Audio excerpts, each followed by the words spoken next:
This show is produced by the Hartman Media Company. For more information and links to all our great podcasts, visit hartmanmedia.com.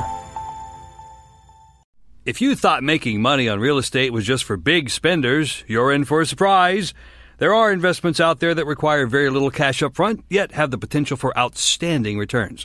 Where are they? How do you get hooked up? Visit jasonhartman.com. You'll learn everything you ever wanted to know about investing in real estate, but were afraid to ask. You'll learn about the best areas for cash flow, how to make money with tax-free income, how appreciation works, and more. You can even see how to get back the taxes you've paid for the last 5 years just by investing in real estate. Visit jasonhartman.com.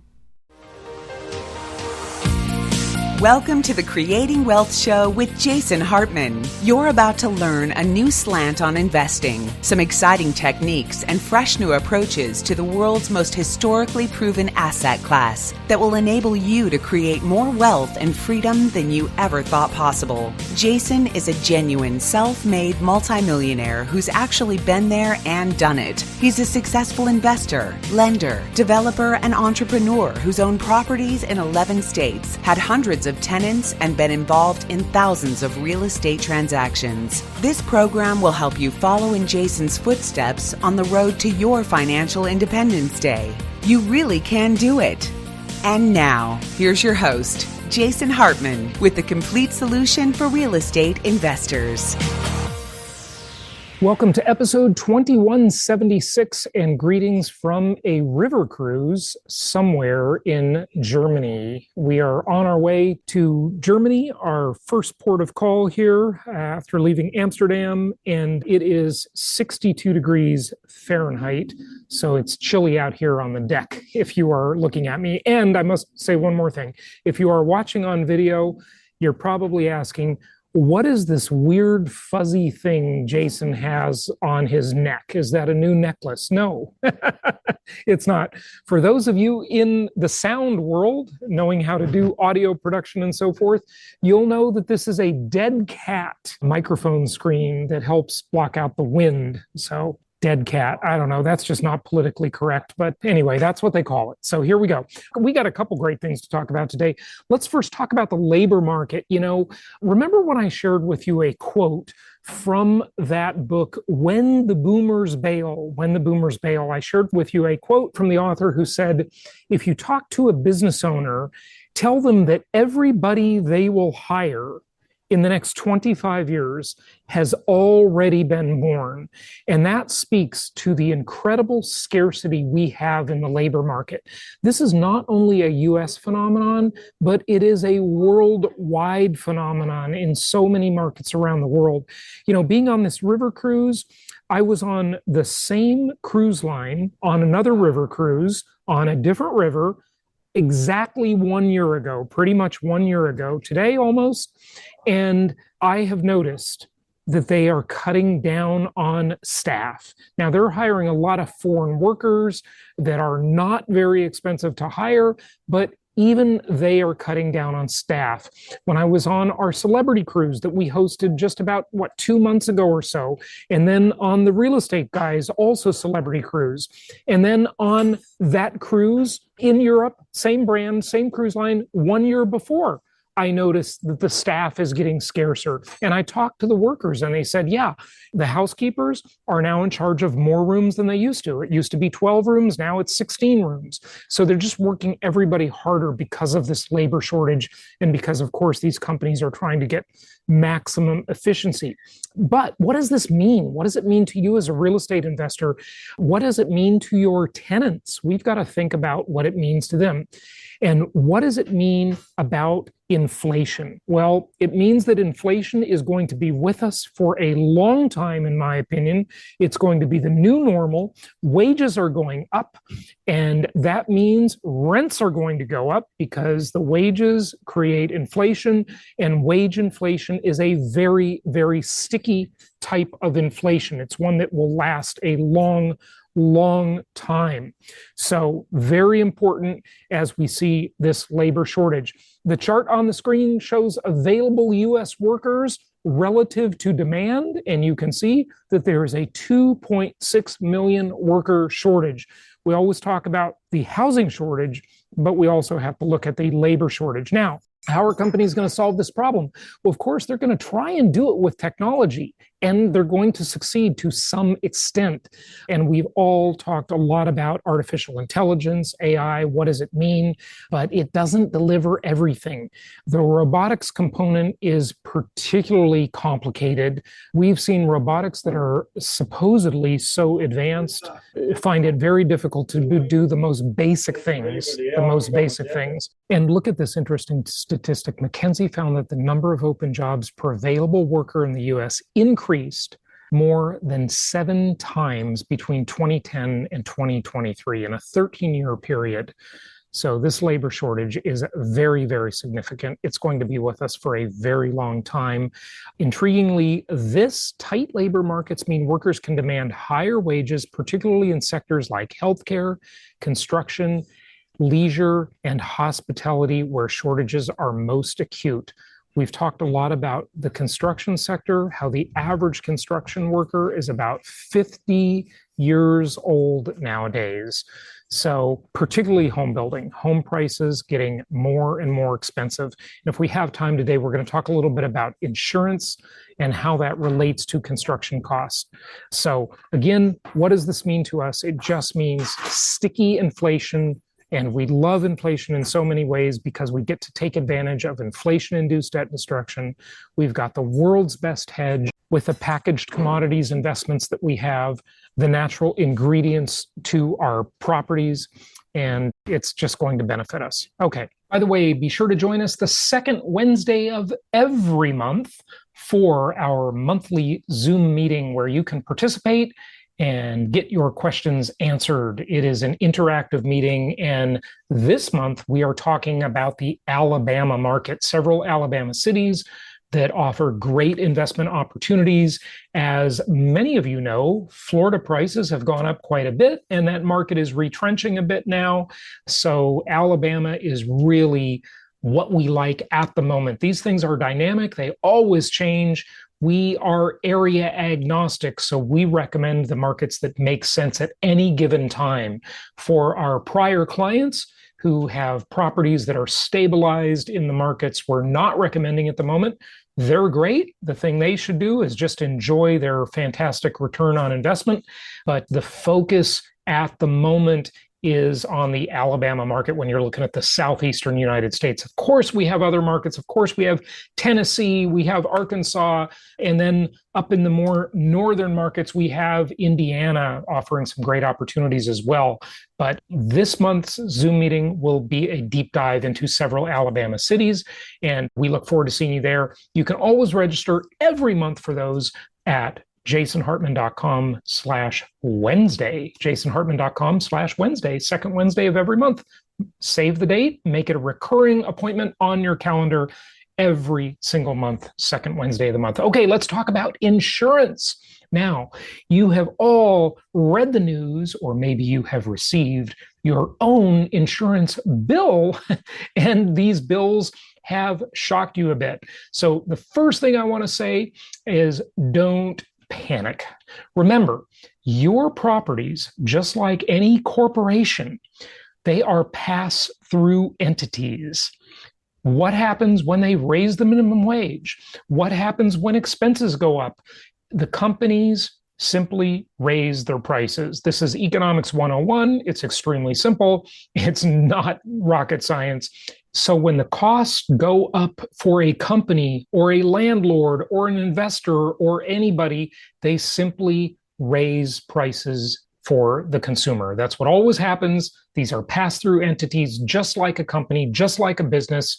It happens every time, every place, everywhere. So that's the first thing to understand, that your rental properties, just like a business, because they are a business, are pass-through entities. So this is going to push rents up.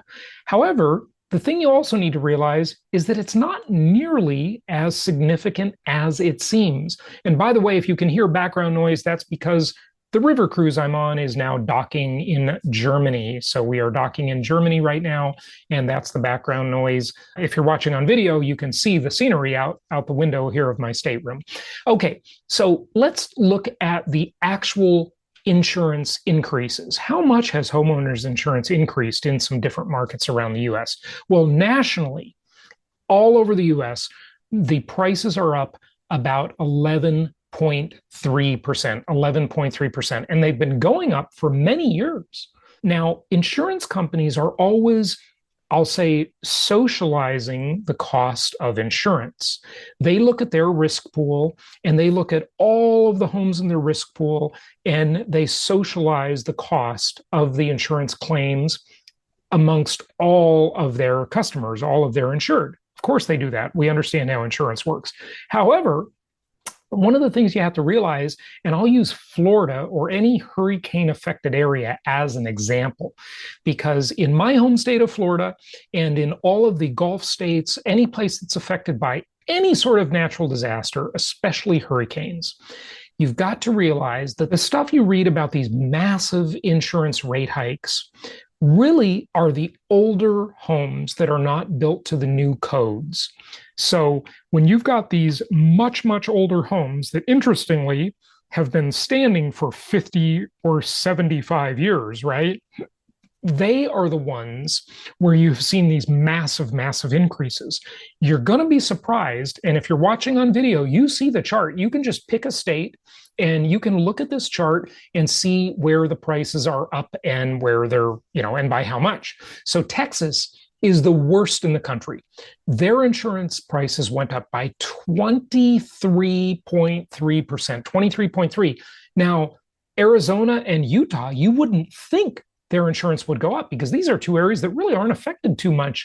I mean, yeah, you have some forest fires in Utah. Arizona, you really don't have anything in terms of insurance claims too often. Arizona's second, 21.8% increase. Utah, 20.3%. Illinois, 18.5%. And we go down the list, US average nationally, 11.3%. But guess what? Everybody thinks Florida has got such a big problem. Their prices only up 4.9%. Now, you might be asking, well, Jason, didn't they already increase the rates in Florida? And that's why that increase isn't so bad.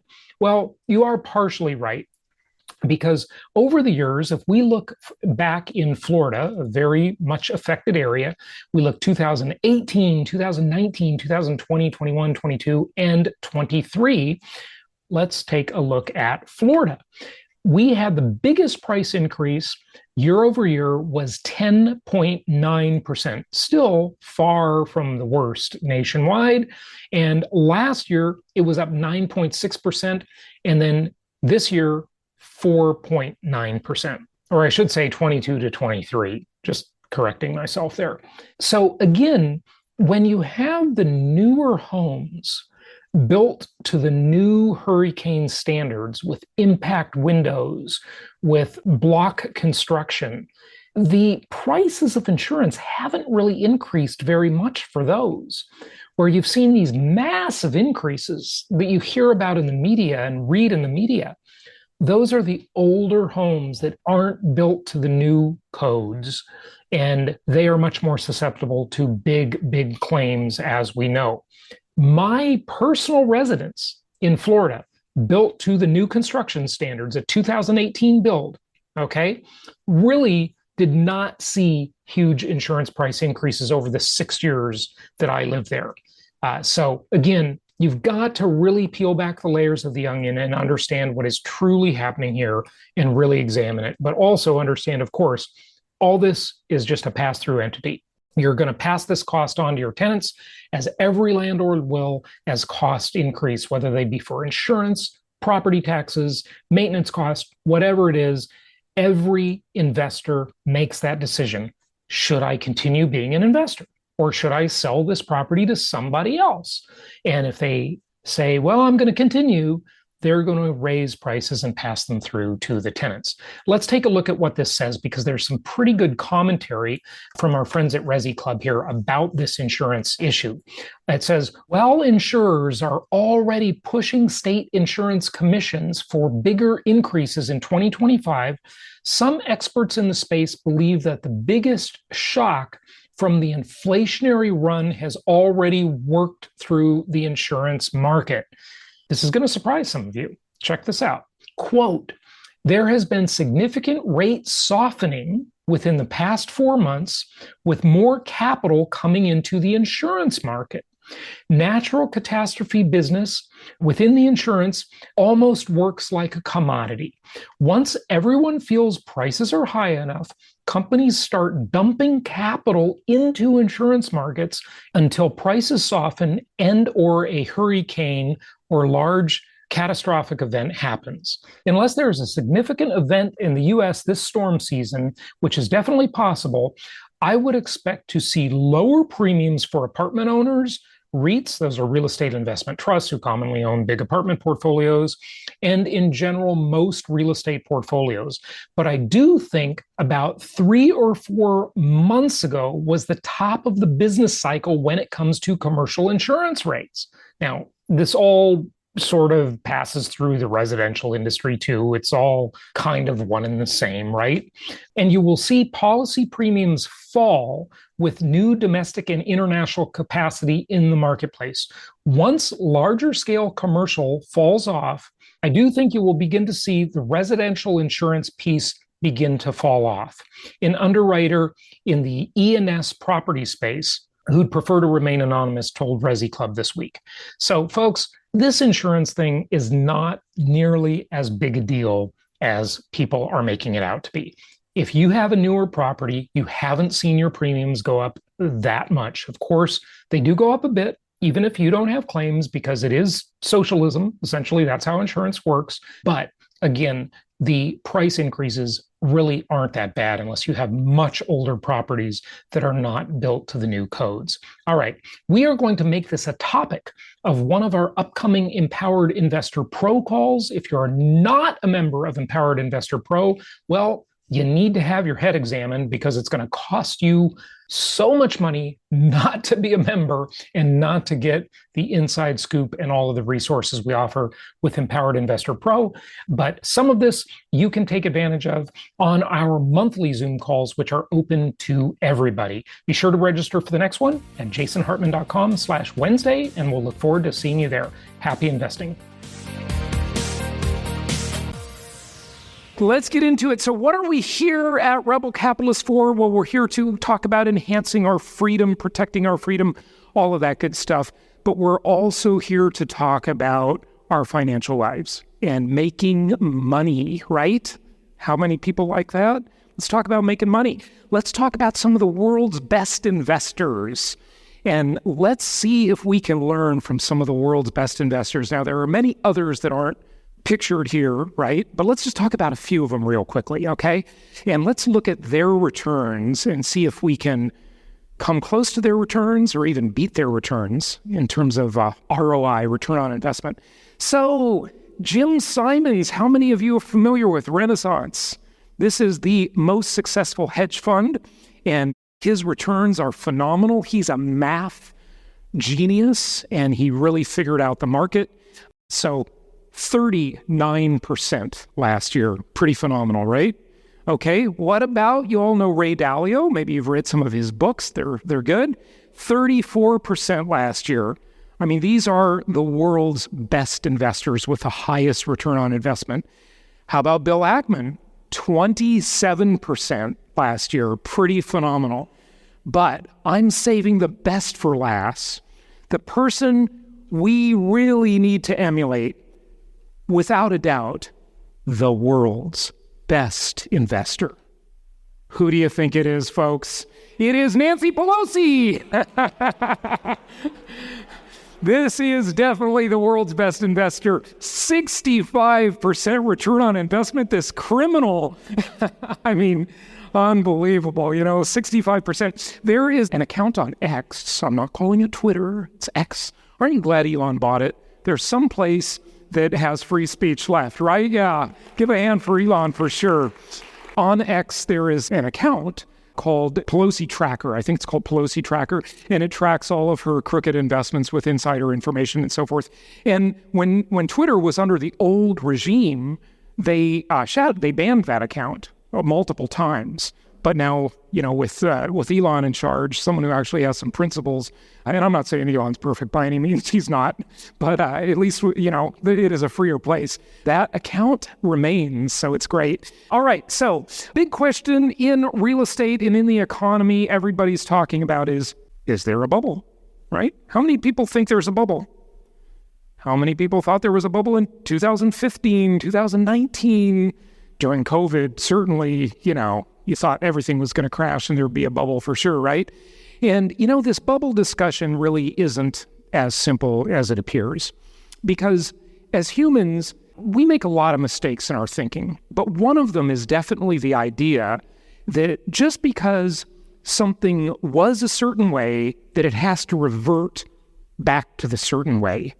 Okay, so, if you're looking at a chart, there are a whole bunch of people in the stock world that analyze charts, the chartists, right? The technical analysis people, and they analyze charts and they look for, support levels, right? Where if the asset reverts to a certain amount, it's going to be at a support level. It might break through higher or break through lower, that all can happen.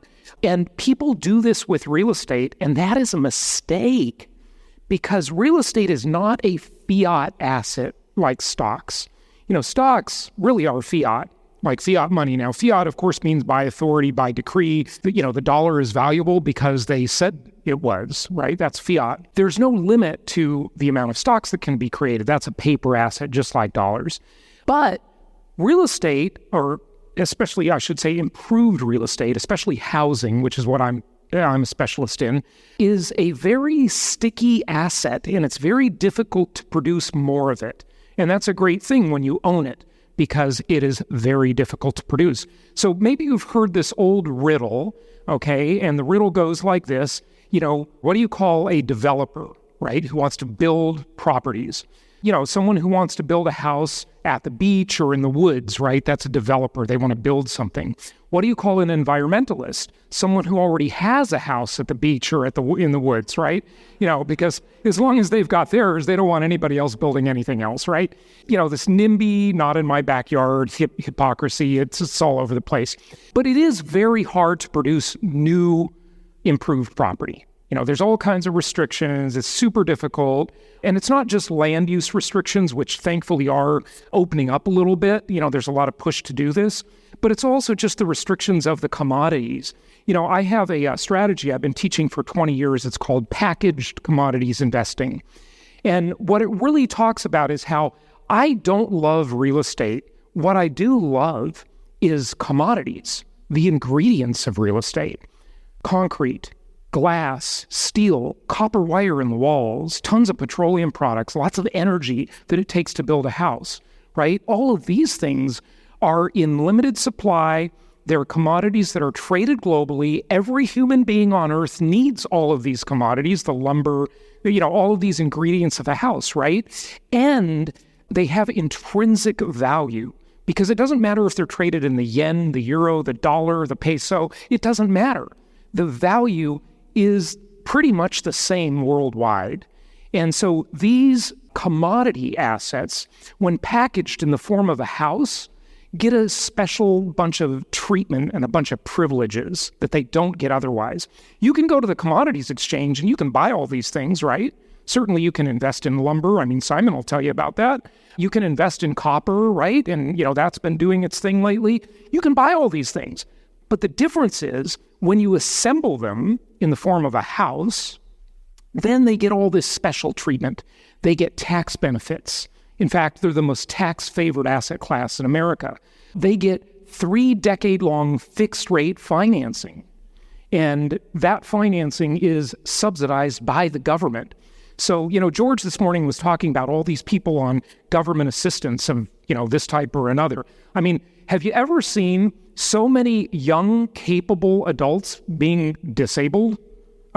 They're all collecting disability, right, from the government. It's ridiculous, the welfare state. Well, one of my philosophies is, as the old saying goes, never bet against the Fed, okay? As the old saying goes, if you can't beat them, join them, right?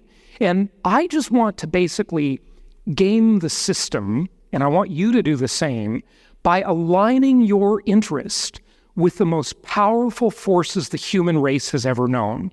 What are those? Governments and central banks. Don't fight them. It's not going to work. Okay, you can complain all you want, right? Everybody can complain about the government. Yes, they suck. The central banks, yes, they're evil. They're stealing our money with inflation. But what if we just align our interests with them, with their business plan, and we do that with the most historically proven asset class in the entire world, and that is income property, and the most tax-favored asset class in America, and the most debt-favored asset class in America, because that debt is such a powerful tool for creating wealth. And we all know about leverage, obviously, right? That's the simple part of creating wealth with income property. If you put, just for rough, easy numbers, you put 10% down on a property and it goes up in value by 10%, you got 100% return on investment, right? You all understand leverage. So that's simple. But what happens on the backside of that is a strategy I've been teaching for 20 years, and I actually trademarked it. It's a mouthful. It's called inflation-induced debt destruction. And that's actually how I met George, because he was listening to my podcast back in 2012, and he was talking about me on his YouTube channel, and I never heard of the guy. And one of my clients who purchased several properties around the country from us, that's what we do. We help people buy income property around the country and build portfolios. His name's Clay, and he reached out to me and he says, hey, this guy George Gammon, he has a YouTube channel. I'm like, I never heard of him. And he says, well, he keeps talking about you. Maybe you should check him out. And so I didn't, I ignored it. And then finally he sends me one of George's videos and he says, look, just go to this exact spot in the video, 12 minutes and 32 seconds or whatever. And I did. And he says, yeah, you should listen to Jason Hartman talking about inflation-induced debt destruction. Then I went down to Colombia and hung out with him for a few days. And, that was about 5 years ago. The rest is history. So back to this bubble discussion, okay? Are we in a bubble? Well, the first thing I want to say is that there are so many people that have this really shallow view of income property and investing. And they think it's all about this one-dimensional thing, right? They think, okay, the whole game is let's buy low and sell high. Folks, there's way more to it than that. If it was just buy low, sell high, we could just say, okay, we think it's going to go higher and we'll buy it and then we'll sell it later, right? There's way more to it than that. It's a multi-dimensional asset class. And so you earn your return in a lot of ways. Most investments aren't like that at all. In fact, the only other investment that is really multi-dimensional as much as income property is buying a business. Because a business is pretty multi-dimensional. There's a lot of things you can do to add value. But again, more risky, more volatile. So this whole discussion of buy low, sell high, I have to address it, because everybody has been trolling me on YouTube, on my channel for a long time, and some of them are probably you guys. I know you're doing it, okay? And you're just wrong. You've been wrong, and I've been right, okay? So, f*** you. Right? But here, I'll tell you why they got it wrong. Like, on the surface, it seemed like they were right, okay? And I'm going to show you a chart in a few minutes why just all the experts just got it wrong about real estate and why I got it right, okay? Intuitively you'd think, yeah, they would have been right. When interest rates increased, there was going to be a crash. And that argument made a lot of sense. But what they were doing is they were looking at the brushstrokes on the painting when they should have backed up and saw the big picture. Okay, and the big picture shows a very different picture than that. So I'll get to that in a moment. This is a funny comic that was circulating, a couple of years ago. The woman says to the realtor, well, we'd really like to look at something, a little higher price. The realtor says, okay, I can show you this home tomorrow. Right? And that's how it was during the COVID era. And I've spoken at every Rebel Capitalist Live event that George has had so far. At the Houston event, how many of you were at the Houston event? Okay, yeah. I got COVID at that event. Did I get it from you? Or you? Who gave it to me? Anyway, so at the Houston event, I reported that the housing inventory was the lowest ever. It was 240,000 homes for sale in the United States. And it's much higher than that now. Does that mean it's going to crash? We'll see. We'll see. Let's get into it, okay? There's an affordability crisis. How many of you think homes are affordable? No, they're not. They're much less affordable than they used to be. But again, when you step back from the painting and look at the big picture, they're more affordable than you think they are. I'm not saying they're great, but it's more affordable than it used to be, okay, and in some cases. Now, I had a request for this. I wasn't going to talk about this today, and my time is very limited, so they agreed to give me an extra hour, so I threw this in, okay? Travis, fix the clock back there, okay? So this is an index I created called the Hartman Comparison Index. And what it basically, kind of the thesis of it is this, is that many people make the mistake of valuing anything in only one comparison channel. And what I mean by that is this. When we look at real estate, we always say, okay, is it, $300,000 or $400,000? And my thesis is that is the wrong way to look at it. Because, by the way, I have these buttons outside at our collective mastermind, a collective inner circle mastermind. Come and get one. This button says, compared to what? Okay? I say this question all the time on my show, and I think it really is life's most important question. Whenever you evaluate anything in life, ask yourself, compared to what? That's life's most important question. Because the only way we really know anything as humans is by comparing it to something else. So why do we then make this mistake with real estate and we only compare it to one thing, the US dollar? There's more to the world than the US dollar. I mean, the US dollar is obviously a pretty big deal, king dollar, but there's more to it than that. So if we compare it to gold, and I'm definitely not a gold bug. Yes, I own some, sure, but I'm not a huge fan. It's, it's insurance, okay, and that's fine. But gold has been considered money for 5,000 years. So if we just compare the price of real estate to gold, it tells us some interesting things. So let's go with, 1970 when the price was controlled before Nixon in 71, right? So the median house price then was $23,000. I'm rounding, obviously. Gold was $35 an ounce. If you wanted to buy that house, it took you 654 ounces of gold to buy the median price house. Just a decade later, when we had that wild inflation of the 70s, by 1980, gold is now $653 a house, and it only takes 97 ounces of gold to buy the house. So what if you were a person in 1970 and through the 70s, every time you got a paycheck and you had extra money to invest, instead of putting your money in a savings account and being denominated in dollars, you denominated your money in gold, right? Housing got cheaper in that 10-year period to you. See, compared to what? It depends how you denominate things. So let's, look at more recent history, because that was certainly an anomaly, right? So if we look at 2020, right, you go down the chart, the median house price is now $309,000. Okay, gold is over $1,800 an ounce. It takes 164 ounces of gold to buy the median price house. Now, certainly everybody thinks in the past 4 years, housing prices have skyrocketed. They're so freaking expensive. Well, really? It's a little bit more now. It takes 177 ounces to buy the median price house. That's not much more.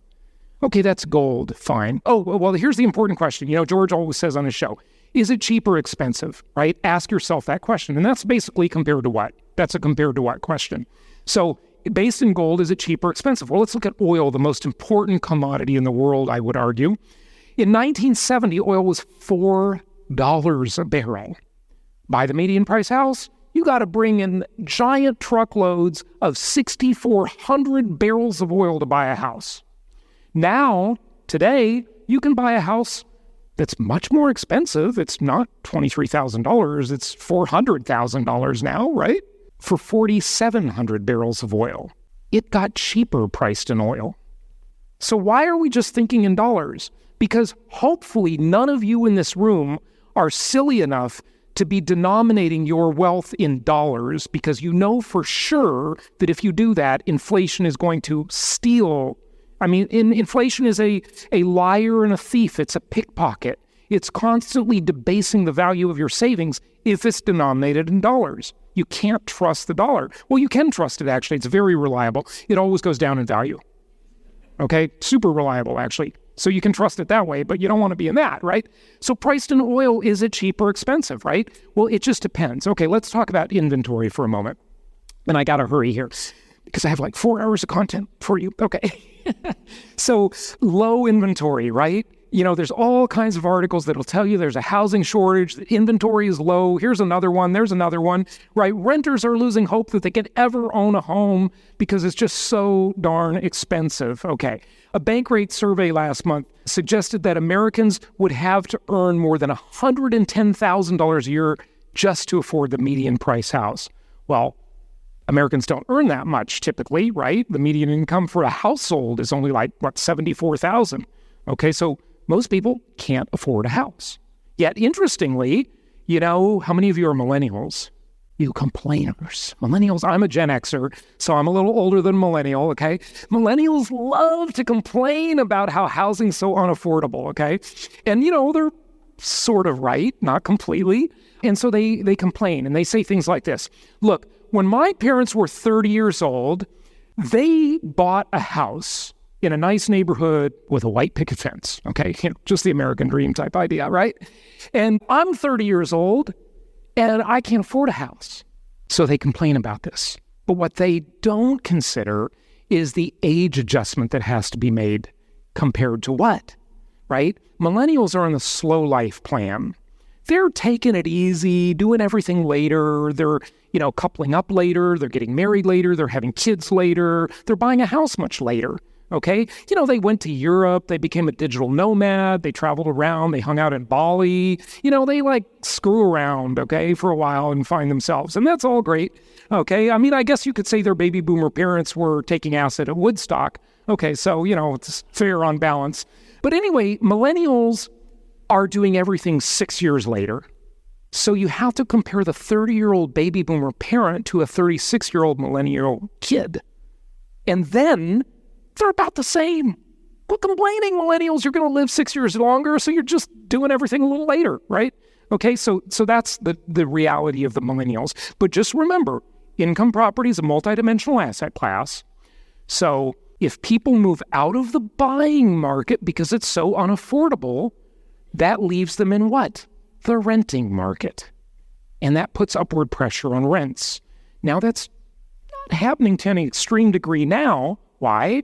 Because there is a glut of multifamily apartments that have hit the market and are hitting the market all this year. In fact, it's the biggest year, and Ken McElroy's up next. He'll talk about that because he's the expert in multifamily. So that is kind of suppressing the rent increases. Rents are still rising, but just not as much as they would be otherwise. Now, that problem will correct itself in 2 years, I estimate, okay? And then we will see, the reality of the upward pressure on rents. But interestingly, millennials now make up the biggest share of home buyers. I don't have a chart on this, but I have it in my head. Over the last several years, this percentage hung around, 52% of the entire housing market was first-time buyers. And the vast majority of these are millennials. Well, guess what it is now? You might be surprised at this. It's over 58%. So for all the complaining, they're buying houses. They are the biggest part of the home buying market right now. Okay, so here's how everybody got it wrong. You want to know how everybody got it wrong? Say yes. Yes, Jason, I want to know how everybody got it wrong and why you were right. Okay, here's why. When we had this historic 500 basis point increase in mortgage rates, Jerome Powell, he just screwed up so badly. He kept the money printer on for way too long. They were at the cocktail party. No one took away the punch bowl. He kept using the word, what? Transitory. Inflation. It's just transitory because of the supply chains. And he was right. There was a kernel of truth in that for a while, but he just kept thinking that and repeating that line for way too long. He should have raised rates more slowly and much sooner, but he didn't. So then the inflation beast roared, and now we have a giant problem. And the Fed, they are in a mess right now. I don't know how they can really solve it, because something like 40% of the inflation metric is housing cost. And there's a huge housing shortage. I'll show you more about that. So how do you fix that? The only way you fix it is decrease demand. Maybe you could, give people a shot in the arm and they'll die early. Okay, that might decrease demand. Or you just got to build more houses, right? One or the other, okay?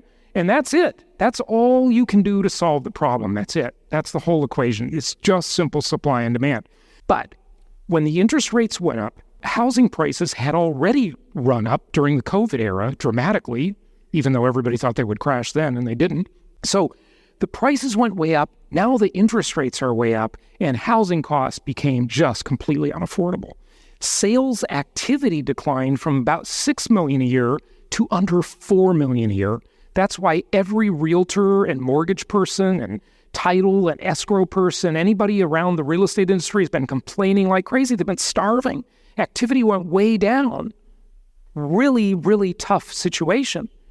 And so what they were looking at, all the experts were saying, well, housing is so unaffordable now, and nobody will be able to buy.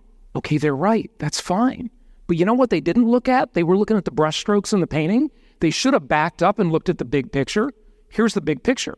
There's about 140 million housing units in the United States. Remember the sales volume I told you?